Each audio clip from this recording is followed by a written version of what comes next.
Hello and welcome to Mind Shifters Radio. I'm Tim Hayes. I'm your host for the first hour, and today is Wednesday, October 1st, 2025.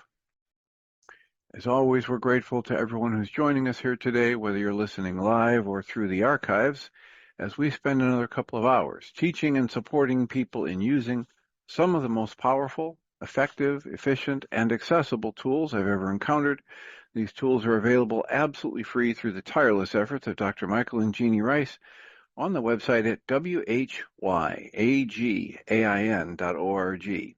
If you go to that website and click on the two words that say Start Here in the upper left-hand corner, it will take you to a page where you can download and read Chapter 24 of Dr. Michael Rice's book. His book is titled, Why Is This Happening to Me Again? And that chapter of the book contains a narrative description and explanation of the primary tool in this work.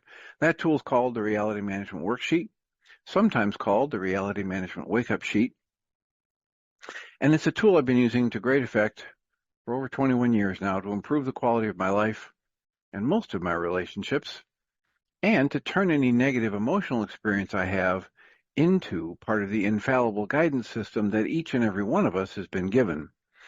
You can also download from that page the actual worksheet process itself. It's a simple PDF file. Click the link, download it, print it off, copy it as often as you'd like, and use it over and over again, absolutely free.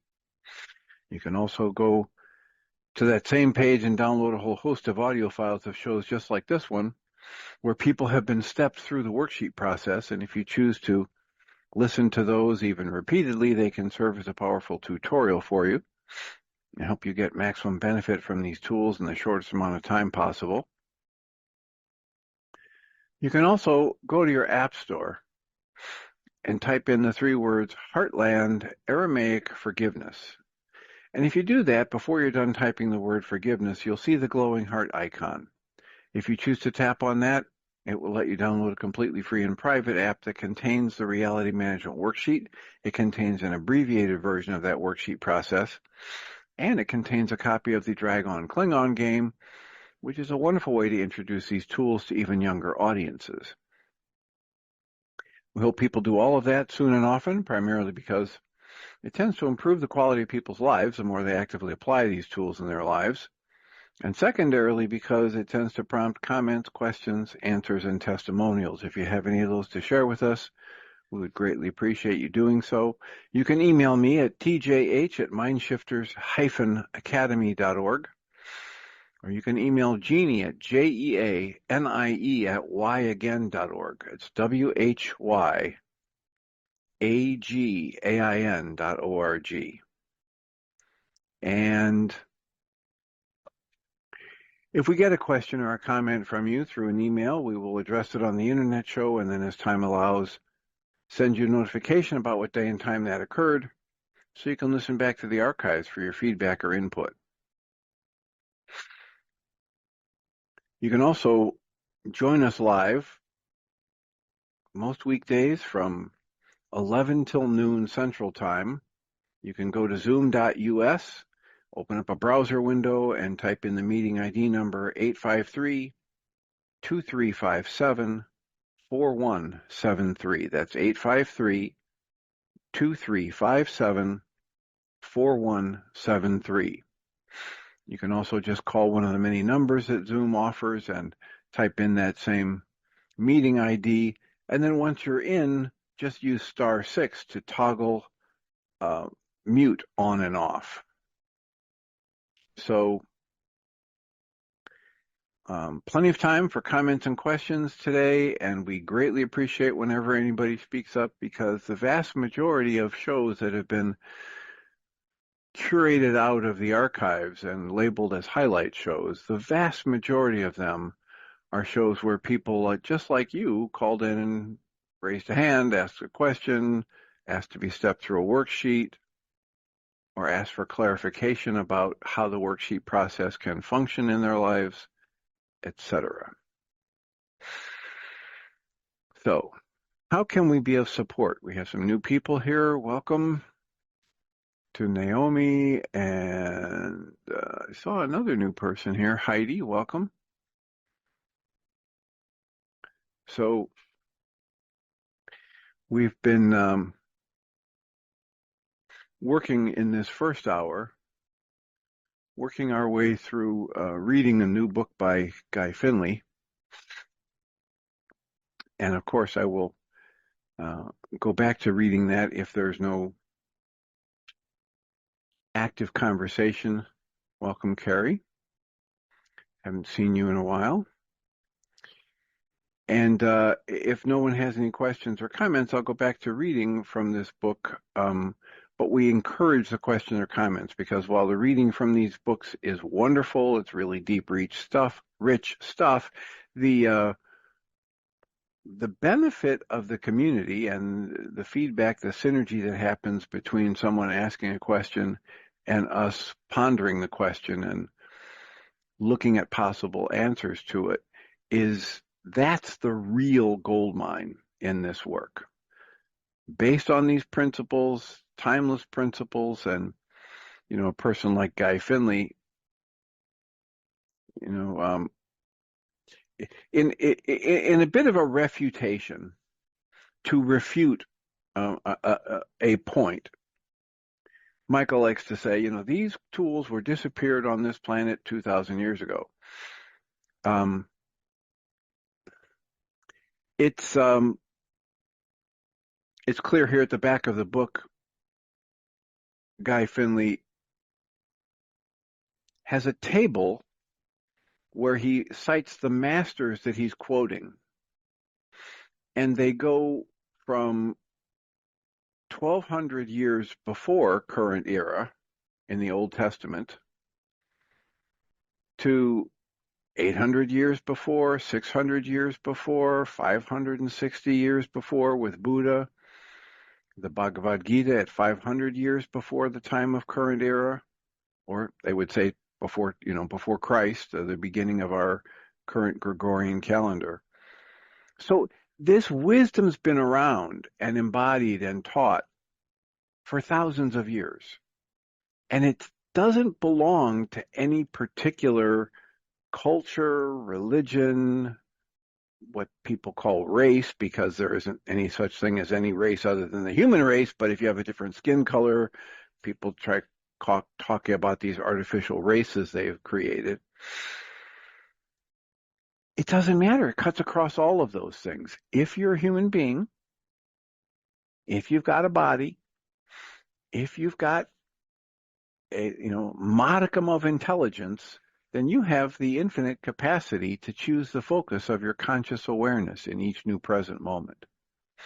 And it's literally what you choose to focus your awareness on in each new present moment that creates your experience of life in that moment. You don't necessarily create everything that happens around you, and yet you are actually creating everything about your response to it. And if you choose an interpretation from the myriad possibilities that lands in the negative to horrible range, your experience of that situation is going to be from negative to horrible. But if you spin the kaleidoscopic wheel of interpretation until you land on something neutral or perhaps even positive, your experience of that moment is going to be very, very different. So, once again, please feel free to speak up, even if I'm in the middle of reading something or seem to be on a roll. Any contributions are viewed as additive and an assist to us. So this is a book from Guy Finley that's an advanced publisher's copy, not for resale. But I am told by somebody that if you email them at the Life of Learning Foundation, guyfinley.org, if you make a donation, they can send you a book, but they can't sell it, this much for this book. This is, however they've set up their nonprofit foundation, these books that they have, they can't sell. They can offer them as a gift for somebody making a donation, kind of like NPR does or whatever. So here we are in the second chapter. This section is titled Life's Greatest Journey Begins and Ends with You. And Guy Finley writes, explorers throughout time have opened up the wonders of this beautiful planet and taken us to the stars. As individuals, we may not have the opportunity to make such exciting discoveries, but we also love to travel and experience new places. However, we expect too much. We expect too much. Where was I? Letting somebody else into the chat room. We expect too much of these adventures. We hope they will change our relationship with life and with ourselves, and yet, too often we find that we bring along with us the very problems and feelings of discontent that we had hoped to leave behind. Even the Apollo astronaut Stuart Roosa once said, "Space changes nobody. You bring back from space what you bring into space." But there is one journey that does bring us the change we want. It is the greatest journey of all. This journey doesn't take us outward into earthly realms. This is the journey inward, into the deepest part of ourselves, and then back to our very source.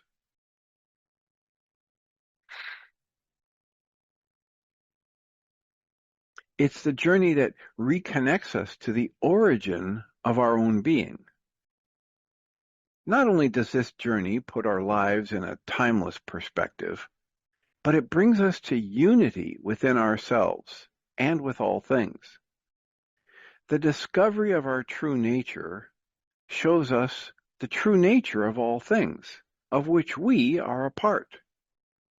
Once our inner home is found, there's no more loneliness, no more resistance to life's events, and no more enemies. There is understanding that lifts us above life's difficulties and helps us meet them in a whole new way. Now, that understanding he's talking about only becomes possible when we give up what we believe, what we think we know, what we brought with us into this moment. That whole new understanding that only comes when we journey into the center of ourselves and see all the garbage we've stored in there, see all the false negative beliefs that we're clinging to, see all the trauma energy that we've tried to ignore or that we've claimed as our birthright and therefore is driving our interactions with people. Once our inner home is found, he says, there is no more loneliness. There are no more resistances to life's events. And we don't find enemies outside of us anymore once we have found our inner home. When that happens, there is a new understanding that lifts us above life's difficulties and helps us meet them in a whole new way. How does that happen? Well, listen, let me just say, I walk into a situation, I walk into a room, and I see two adults in that room, and they seem to be fighting, physically fighting.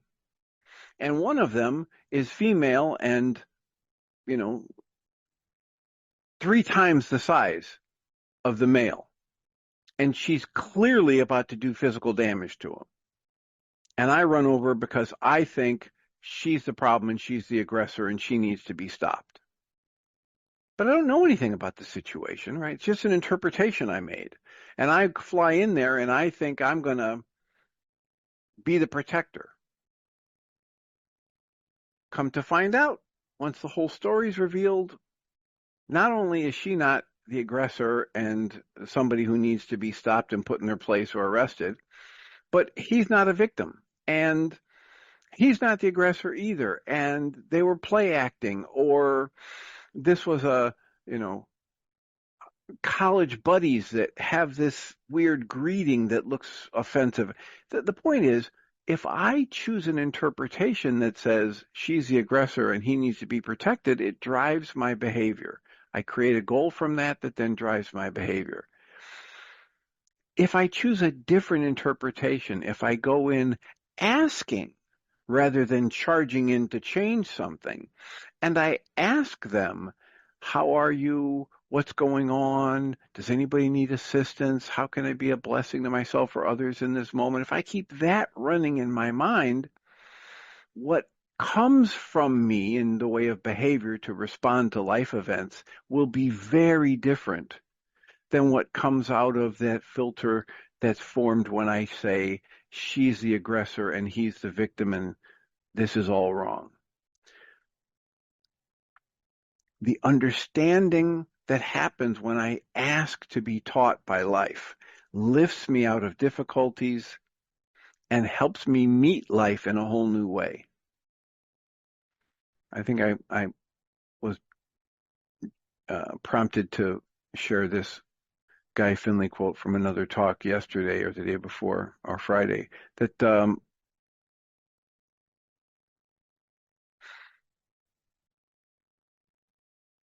that the idea of me knowing, all I can truly know is more of myself. And if I go into a situation thinking I know what I know and how I know it, I'm going to leave that situation knowing what I knew. No learning is possible. If I want to learn, Guy Finley would say, I have to make myself subordinate to that which I would learn from, to that which I want to teach me.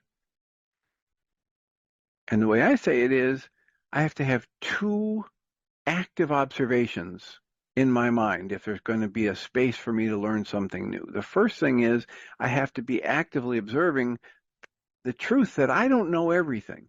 There's all kinds of stuff, even about my own field of psychology, that I haven't learned in the last 51 years. So clearly there's stuff about quantum physics and stuff about auto mechanics and stuff about, gourmet cooking that I don't know anything about. If I start with that fundamental observation, and then the second observation that comes right from that is easy enough to make. So whatever it is I think I know is at best only partially true, and perhaps even completely false. So if I put myself in that space of observation, understanding that I don't know everything and that there's a lot more for me to learn, if I put myself in that space where I ask to be taught by life, now learning is possible. So Guy Finley goes on in this work. He says, throughout the ages, individuals have told of this return to wholeness. It's really the basis of every spiritual and religious teaching. Here are just a few examples. He quotes the Upanishads from circa 800 BC to 200 BCE. And they say, whoever sees all beings in the soul and the soul in all beings, what illusion or sorrow is there for one who sees unity? It has filled all. It, the unity, is radiant. It's incorporeal. It's invulnerable, wise, intelligent, encompassing, and self-existent. It organizes objects throughout eternity.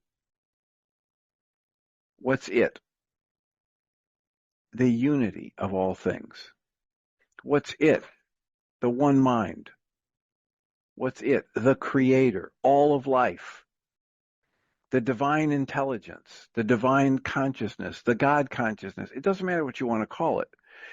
What they say in the first line is, whoever sees all beings in the soul and the soul in all beings. In other words, whoever sees that everything is connected and that the illusion of separation that your five senses help you create is not all there is. It's there. It's a very active illusion. We participate in it. We've created our lives around it. And yet that's not all that is.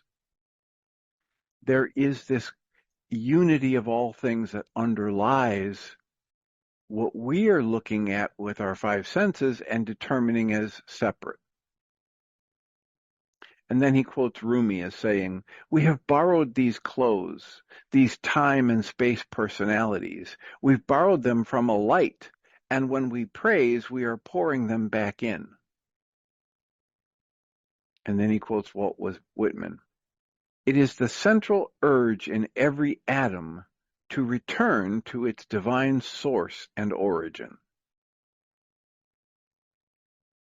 And then Guy Finley writes, making the inward journey home should be the most natural thing for a human being, but it seems to have become more difficult. Instead of gathering ourselves inward, we see that people have just become more and more scattered. Real hope for the world begins with discovering that whatever it takes to become a new human being, because when you are no longer who you were, but rather the new person that you have been meant to be all of your life, then all of those things that were connected with who you thought you once were cease to be the whole of you, which means that every single one of your relationships has changed, even if the people in those relationships don't know that that change took place. No gulf exists between your life and your Creator's life except for your awareness of yourself. No time, no space exists between you and your Creator's life. Only the level of awareness from which you live determines whether you understand this unity or not. It's your level of awareness that determines how much of the connection of all things you're able to be aware of. That means that the task is not to try to change the things out there in time and space, but the task is to bring yourself back into the moment where the possibility of this relationship already exists, and where your realization of this relationship changes everything and everyone involved. Now, that's a lot of words, but essentially, imagine if you could actually see how you're connected to everyone and they are a part of you and you are a part of them and we are we and we are we and we are all together. It wouldn't be possible for you to say a mean or angry word to someone. It wouldn't be possible for you to intentionally do something that would cause disruption in another person's life.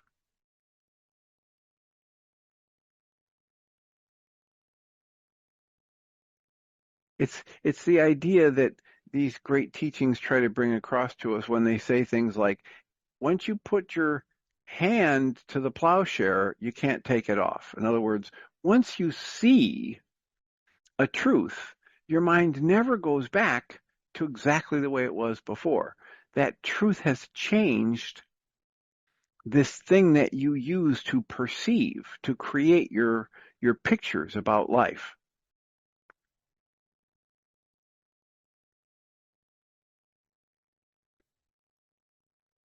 So Guy Finley goes on here and says,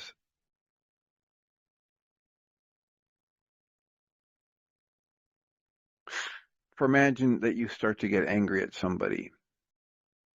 Of course, the reason your anger grows is because you feel you have the right to be angry. In your mind, the other person did something, and you think you see all the reasons why they did it. But in a flash, something new occurs to you. It's clear that if you go forward with what you're about to do from this anger, even though you think that you must in order to change the other person so you don't have to go through this again, but if you do this, you can see from a different perspective that in such an angry action, nothing changes at all. And in the same moment, you become aware of the whole of yourself, a wholeness that shows you that this anger that you say the other person produced is hurting you now, even though that person's not here anymore. Right? They only did what they did once, but you keep generating hurt about it over and over and over again. And then you begin to see that the anger isn't good for you. You know it isn't good for the other person. It's more than evident. This negative state is good for nothing. To see the truth of this ends the question of what to do with the person and the problem of the pain being blamed on the other person. The choice to set all of this down, set down the suffering, that choice is made for you by the same state of self-wholeness that was able to help you recognize you were suffering in the first place. Awareness of the whole of yourself changes the whole of yourself in the instant of that awareness. In that moment, all that you were and all that you ever will be in any relationship has found a new path. You don't know what will happen to you if you don't express the negative state. You don't know what will happen to you if for the first time in your life you let go of caring about how others might see you if you don't have the last word. And yet, you're going to go ahead with what you know is true instead of trying to protect what you sense already is false. You've come to that point in the path where you cannot see beyond the unfolding moment, and yet where you are aware that you can no longer be the kind of human being who acts from this, what is unkind towards anyone at all. Knowing what you can no longer be, you step into the whole of something because you have stepped out of yourself. Stepping out of yourself puts me in mind of how many times Michael Rice in the past 5 or 10 years has been saying, in order to heal, you must be out of your mind. You can't stay stuck in the conscious logical mind, trying yet over and over again to use what's already been programmed into your mind to fix the problems it has created. What problems does it create? Every problem you have has been created by you. How can you say that? Well, because it isn't a problem unless you label it a problem. It's just the flow of life until there's a human being who comes along and says, oh, that's bad or wrong. The example I like to use for a lot of people is the understanding, to help them have the understanding, if they don't have it yet, that there's no such thing as a natural disaster. There is no such thing as a natural disaster. There's just nature. And unless there's a human being who comes along and decides to put words to it and label it and judge it as a disaster, it's just the flow of life. Well, the same thing is true for you in your individual interactions with people. What people are doing, no one's ever done anything to you. People have acted out of their own pain, fear, or sadness, as though they're running from something that they're trying to escape. And in the course of running from something they're trying to escape to keep themselves safe, they might trample a few innocents to serious injuries or death, yes, but they're not trying to do that. They're not intentionally trying to hurt others, for the most part. But they don't see the whole picture, and they don't understand how the thing that they're trying to do is hurting both them and the people around them. But if you step out of your thoughts about how you're justified in being angry and you're right and this other person deserves punishment, if you step out of that, you step into the wholeness of yourself, you start understanding you can't bring yourself to do something unkind towards anyone at all. And when you wake up and realize that you can no longer go be the kind of person you've always been, you step out of yourself and into the wholeness of who you were created to be, or what you were created to be. You know, that reminds me of the punchline from the Guy Finley story of the roving reporter that was out and saw a road on his map that he didn't see the road on the map, but he saw it out here as he's driving around the countryside, and he goes, well, that's weird. There shouldn't be any road here according to this map. So he goes down that road and he starts to see it winds around and leads down to a valley, and there's a little town at the end of the valley. And so he decides to go in the town and see what's up. And as he's driving closer to the town, he sees people standing alongside the road out in these various fields in various stages of upset or anger or resignation about the fact that they don't seem to be able to move past a wall that's in front of them. And the reporter gets out to go check it out, and a wall pops up in front of him. And then, to make the story real short, he sees an older gentleman who is stuck in front of a wall, and he sees him mouth some words to say that he's too far away to be heard, but he mouths something at the wall, and then the wall kind of turns transparent, and the man walks right through this shimmering energy as though it wasn't even there. And the reporter tries to chase after him, and a wall comes up, and then he screams at him, and eventually the old man hears him and comes back and says, what's the matter, Sonny? And he goes, well, I got to hear what happened. This is a miracle. What did you do? You walked right through that wall like it wasn't there. And he goes, oh, it's nothing really. It's just that my daddy taught me years ago that when I get stuck in a moment in life, who I have been is powerless to take me any further. If I can just realize what I've done all through my life, every time that I decided I was right and someone else was wrong, and I had every right to be angry, what I've done in those moments has brought me to the point where I am today, where I'm feeling so stuck, and it is powerless to take me any further. In other words, for me to go further, the me I think I am has to be left behind. I have to step into something I can't even imagine yet. I have to be willing to take a step forward, even though I have no idea what the destination's going to be, what it's going to look like, or how I'm going to get there. So the last paragraph in this section, Guy Finley says, it is there. It is in this moment when you step out of yourself, you will find that everything is good. It is there that you will find nothing can happen to you that isn't for you.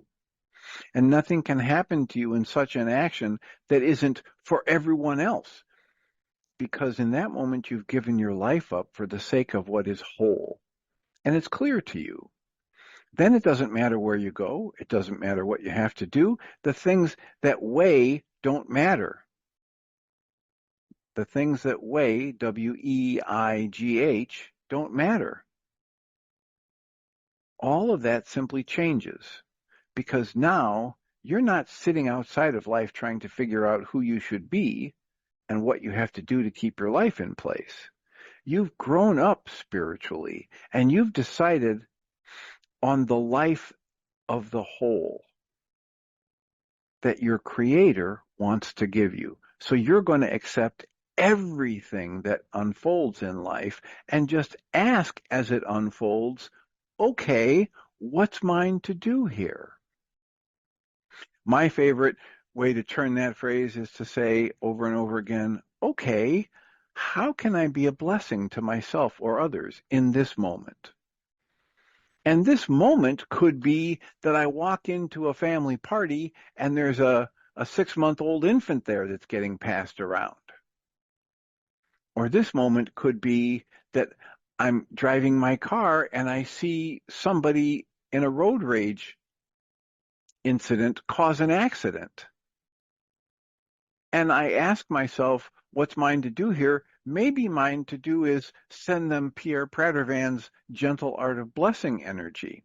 Maybe what's mine to do there is pull over and see if I can help or, offer to give my story to the police to protect the person who was not at fault from getting railroaded. But in the moment, all I start doing is breathing softly, put the focus inside myself and asking, what's mine to do here? How can I be a blessing to myself and others? And that's getting out of my head. Here's the trick with that that's so difficult for most of us raised in the Western world is after I ask that question, I relax. I don't go, okay, what is it? Where can I find it? I got to go read another book. I got to go take another seminar. I just soften and relax. I'm in the moment. I want to be there. I want to be awake and aware.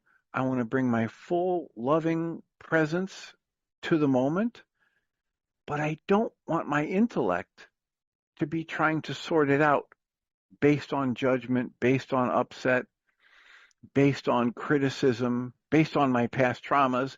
I want to let something else flow out of me as a synergistic response to what's flowing around me in life. And the way I can get that bloated nothingness about, oh, I think I'm so great and powerful because I went to school and I got this degree or that, or because I've got so much money in the bank. I put all of that aside and I ask something else to use me for the benefit of me and everybody involved. And you might think, that's kind of risky, because what if there is nobody out there? What if, as Eben Alexander used to believe before he had his near-death experience, that human consciousness is simply the byproduct of random neural firings? Well, then it's pretty risky for me to assume that there is some kind of an intelligence, that there is some kind of a link to insight, intuition, or inspiration, or creativity that I might tap into. And yeah, you might say it's a big risk, but you know what? The more I do it, the better my life gets. So to me, it doesn't feel risky anymore. To me, what feels risky is sticking to what I did for decades and going through the cycle of irritation and upset and then sadness about overreacting and then raging, and then you get the idea.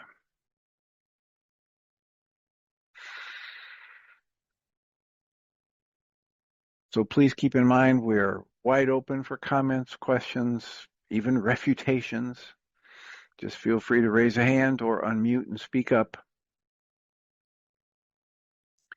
Guy Finley goes on here in the next section titled Perception Shift.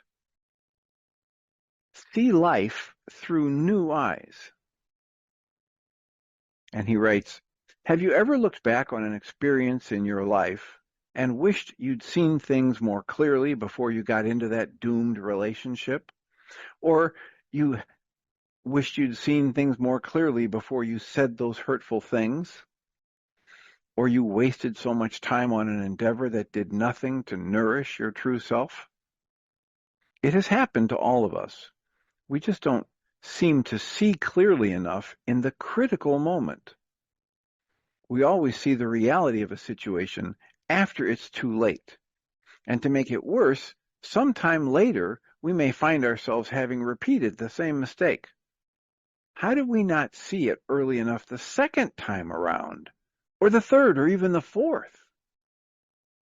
In the Old Testament, it says, in Isaiah 45:2, it says, I go before thee to make the crooked places straight. So Guy asks, so is there then a higher part within us that can see for us, so that instead of stumbling through life and learning nothing and stumbling again until we finally get the lesson, perhaps we can begin to enter each moment with new eyes that are able to see that bigger picture? I think it's possible, he writes. I think it takes work. We have to start losing faith in the instructions our minds give us and start listening for the guidance of higher wisdom. Look at this quote from Jacob Boehm, a 16th century Christian mystic. He writes, but if you keep quiet and desist from thinking and feeling with your own personal selfhood, then will the eternal hearing, seeing, and speaking become revealed in you. And the Creator will see and hear and perceive through you.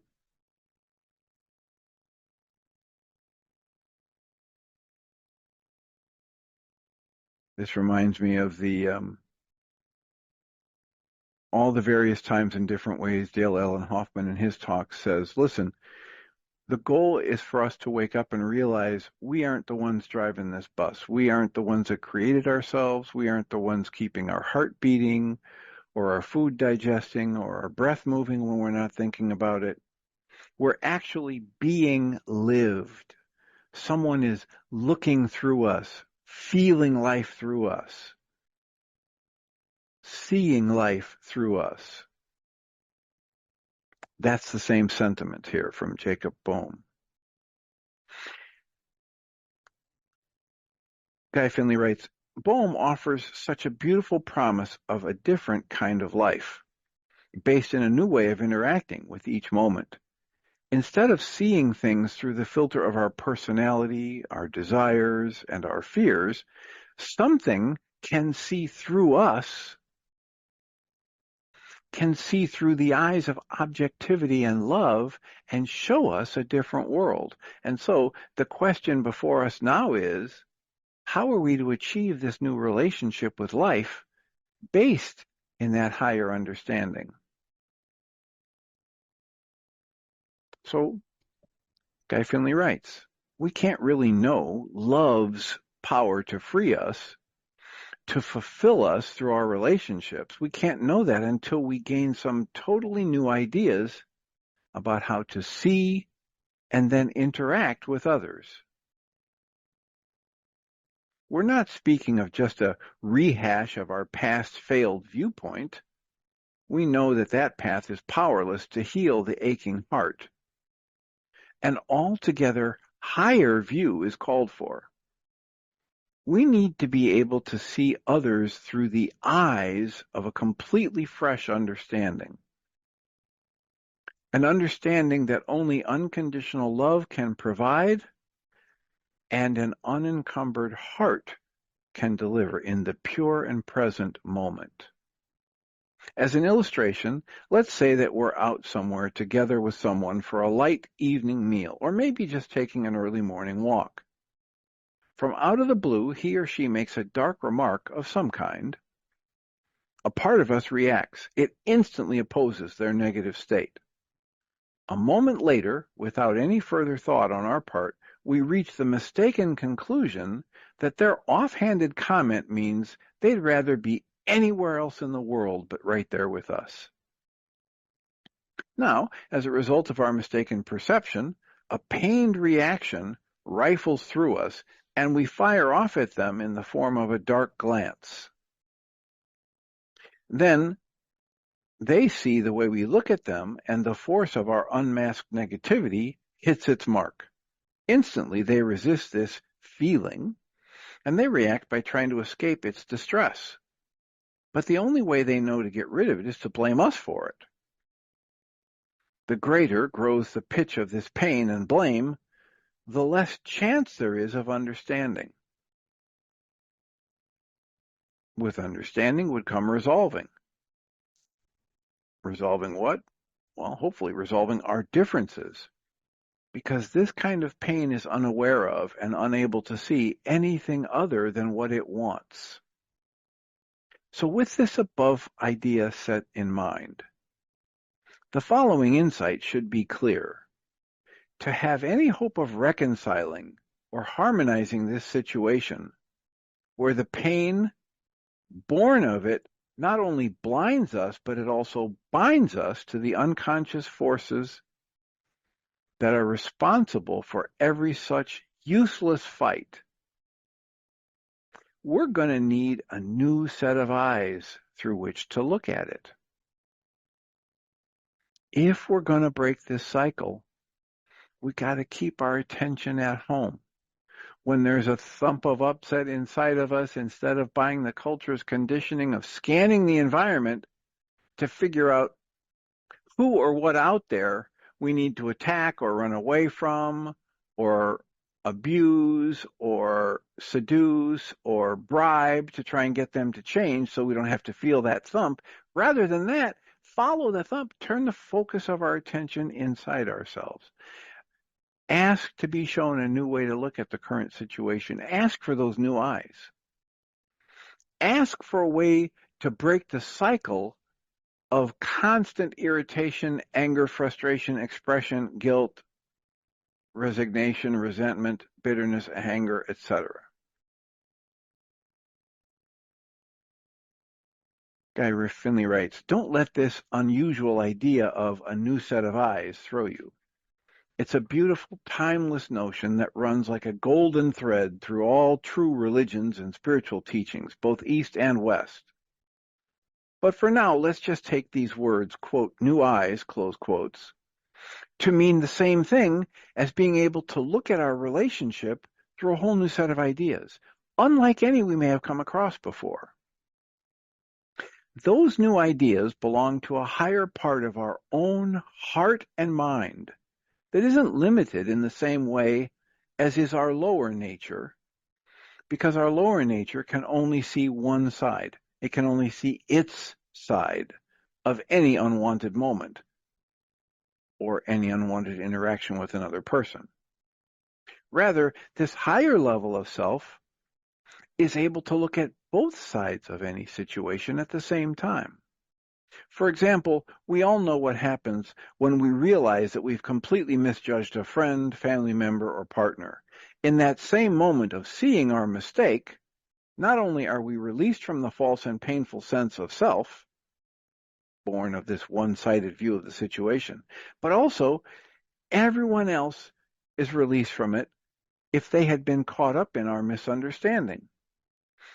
Perhaps one of the most surprising things about revelations like these, as we stand in the light of our new understanding that sets us free, perhaps one of the most surprising things about these revelations is how long it took for us to realize what was right before our eyes all along. We must learn to see with our new eyes. We must learn to see that love is within and around us at all times. In the breathtaking light at sunset, that strain of delicate music, or watching a mother tenderly embrace her child, those moments don't create the love we feel for what we see before us. They reveal its presence. They reveal the presence and the power of a love that already lives in us. And it isn't we who find things to love, but rather that love finds through us a way to reach us, a way to teach us that she, love, lives in and through all things, including us. Are you willing to develop the possible set of interpretations for everything that unfolds in life, that this is life expressing in, through, as, and around you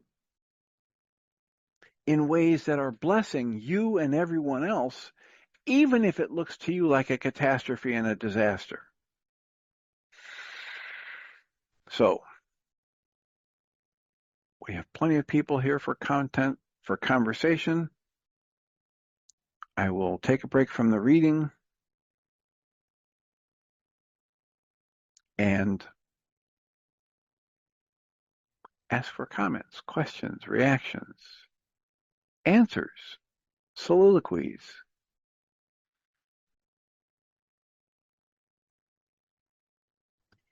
Okay, I have a thought. Welcome, Susan. Thanks. We just had our support group, and Carrie affirmed something that I've often felt, that if I'm in a state of upset,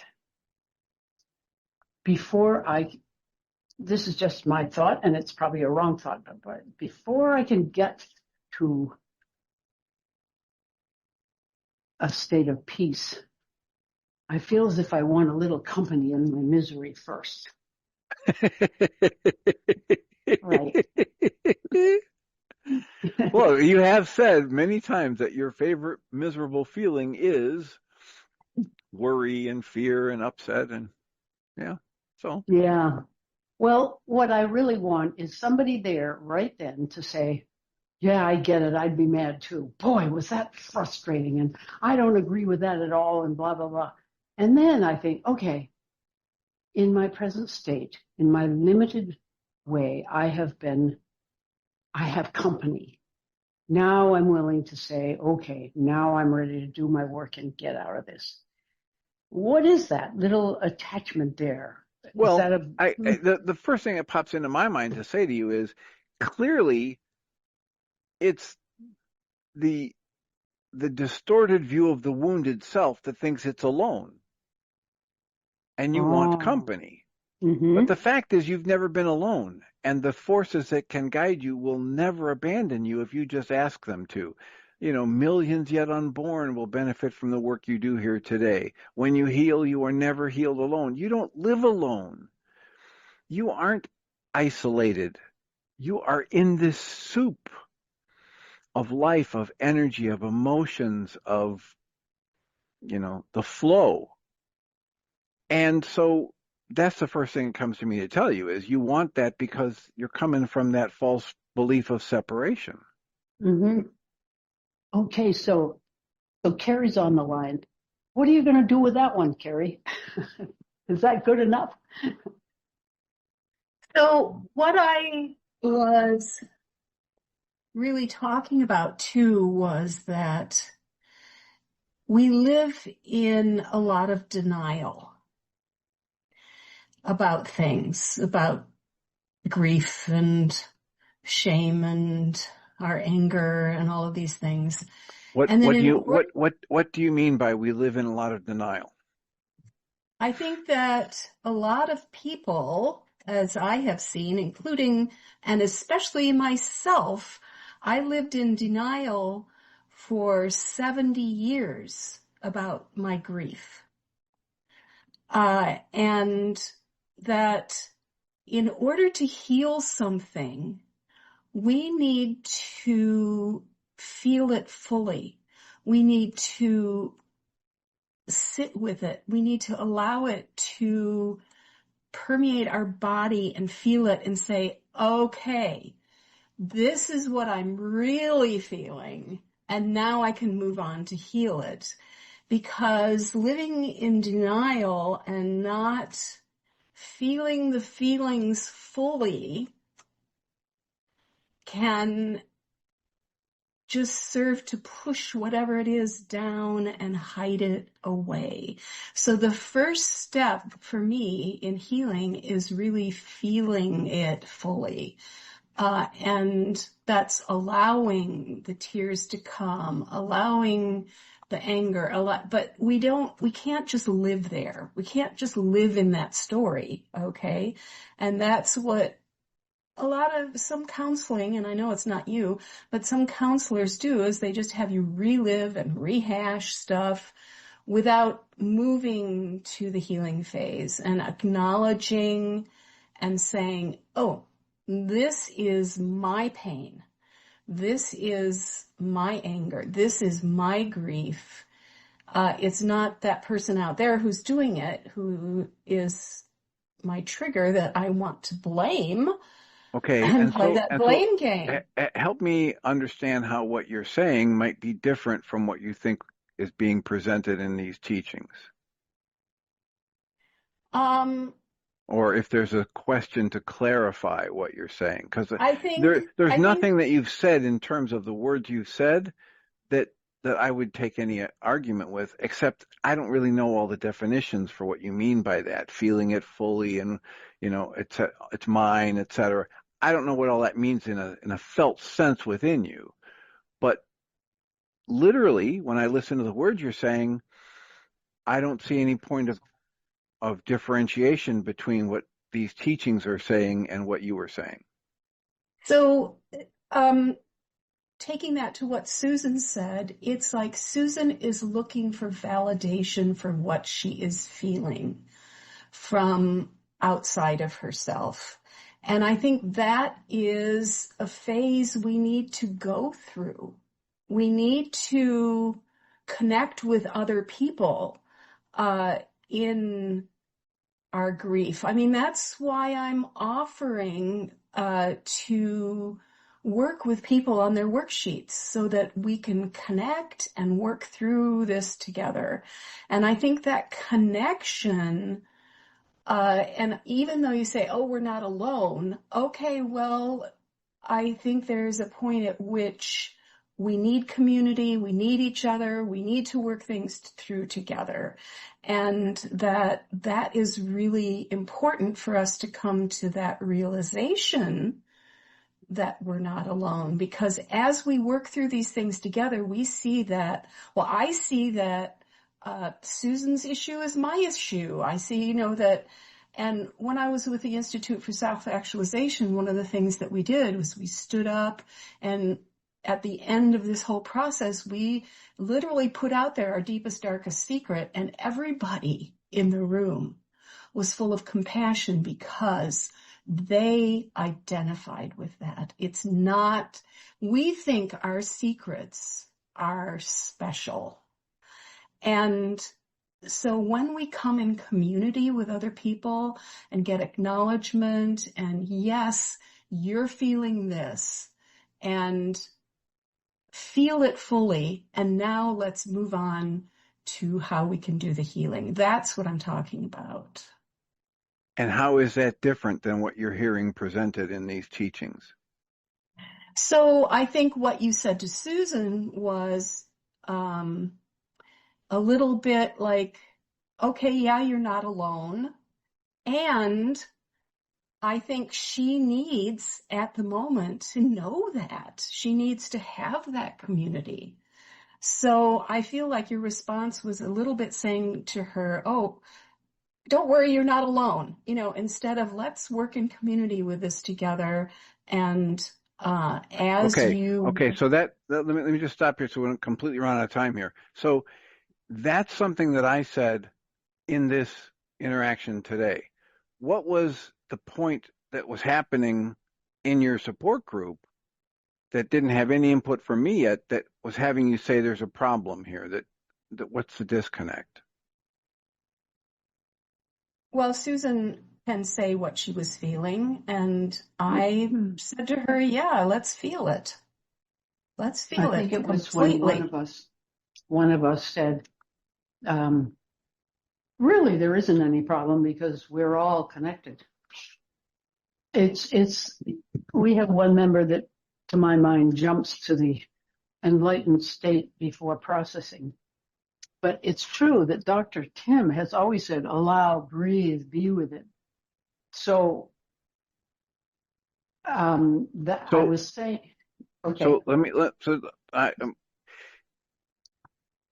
I want to introduce for you, Carrie, this concept of the level of scale, right? On a certain level of scale, we're all connected. There's only one of us, etc. On another level of scale, my physical senses are presenting me with lots of solid evidence about how I'm separated. I'm the only one in this room here, and I'm the only one that can pay my bills, and I'm the only one that can answer my kid when they've got a problem. So all I was trying to do with the comment to Susan is point out to her that the work will bring her to the place where she's feeling that connection, because what she's done is unloaded the garbage and the false beliefs that have her feeling that she's separate and isolated.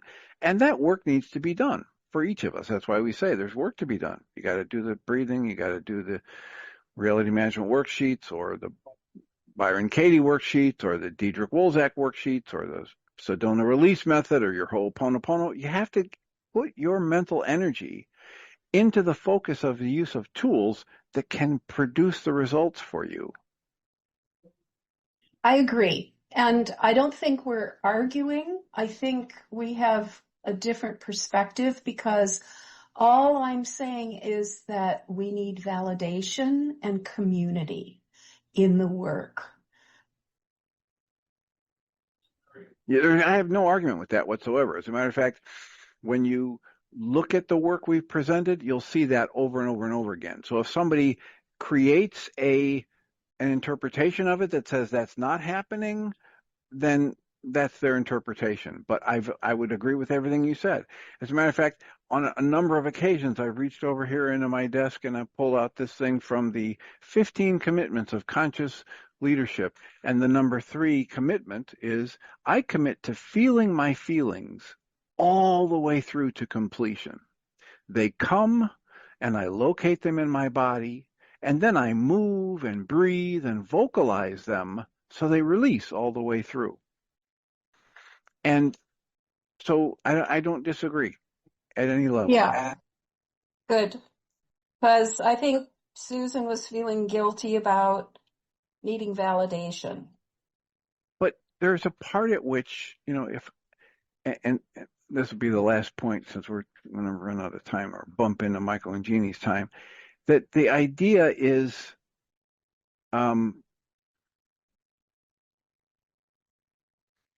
tried to rush that too much. Let me just have a moment here. The idea is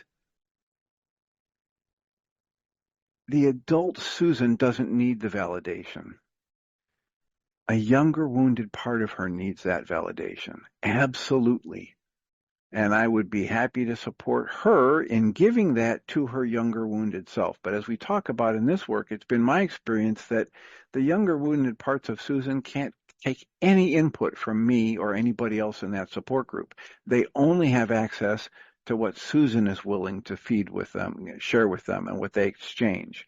And so, yeah, there's a younger wounded part of Susan or anybody else in that situation that feels like they need validation before they can move on.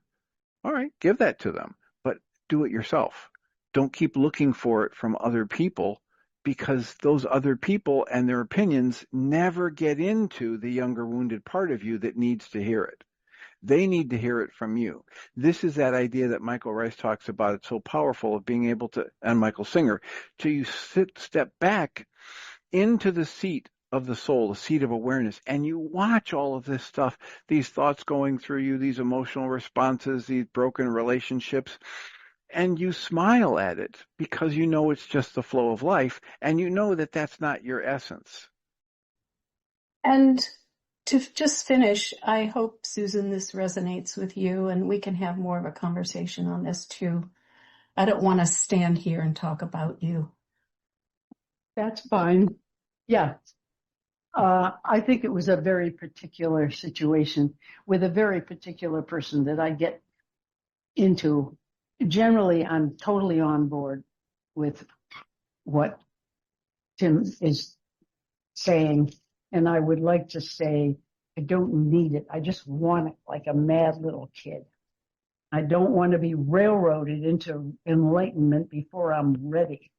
Perfect. There's that mad little kid. Yep. and treat her lovingly. Yeah. So big hug, Susan. Big hug.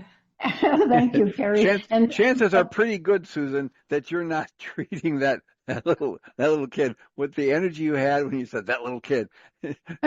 You're not treating that little kid so lovingly. Maybe. But Carrie, thank you for letting me drag you into this, because I just appreciated your position that you took in that group. It's like you came and sat beside me for a moment when smoke was coming out of my ears, and I do appreciate that. Yeah, it's a pretty sight, isn't it, Carrie? When you see the smoke coming out of Susan's ears. All right. Well, today, what the heck day is today? It's a Wednesday. We won't have a support group tonight, but thank you all for being here. I'll remind us all that we come from love. We're made of the stuff we call love.